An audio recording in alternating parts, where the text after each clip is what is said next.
কোরআন কারিমে সূরা ফুরকানের শেষে আল্লাহ তাআলা তার প্রিয় নিকটবর্তী বান্দাদের কিছু বৈশিষ্ট্য বলেছেন।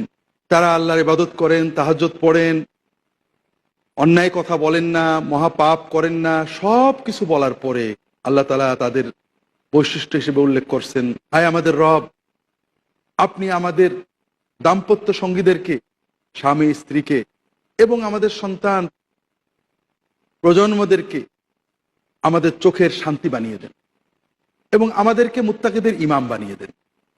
দর্শক, এখানে দুটো বিষয় মুত্তাকি পরহেজগার মানুষেরা চাচ্ছেন।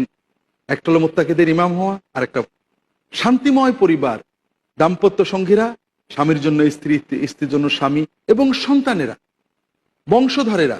আমাদের চোখের শান্তি হবে, স্ত্রী দেখলে স্বামী আনন্দ অনুভব করবেন, স্বামীকে দেখলে স্ত্রী আনন্দ অনুভব করবে। বছরের পর বছর ধইরা